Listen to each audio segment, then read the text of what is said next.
Hello student, मैं Prajapati sir.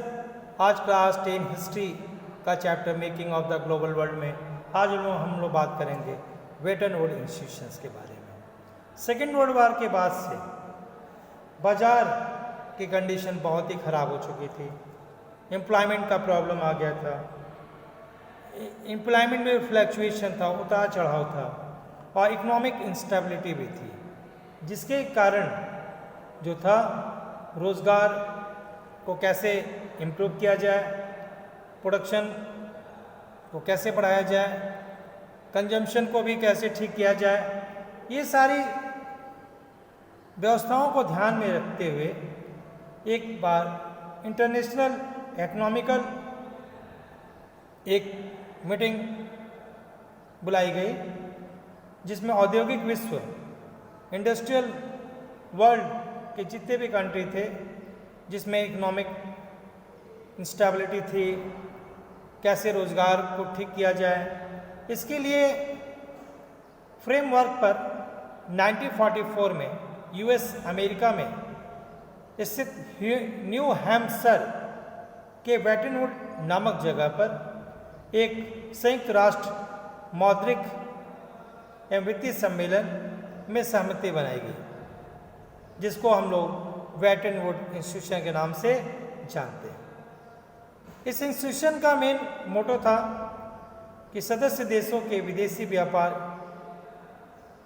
जो trade थे, उसमें जो प्रॉफिट और जो लॉस से निपटने के लिए ब्रेटन वुड सम्मेलन में अंतर्राष्ट्रीय मुद्रा कोष, that means IMF, international monetary fund की स्थापना की गई।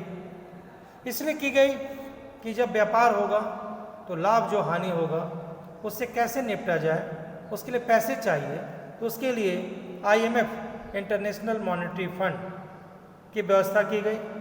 युद्ध के बाद से फिर से रिकंस्ट्रक्ट के लिए पैसे का इंतजाम करने के वास्ते इंटरनेशनल रिकंस्ट्रक्ट के लिए वर्ल्ड बैंक की भी स्थापना की गई। इसी वजह से विश्व बैंक और IMF को हम लोग ट्विन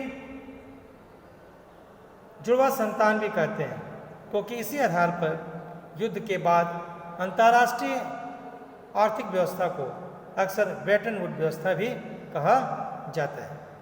ओके, वर्ल्ड बैंक और IMF 1947 में औपचारिक रूप से काम करना शुरू कर दिया था।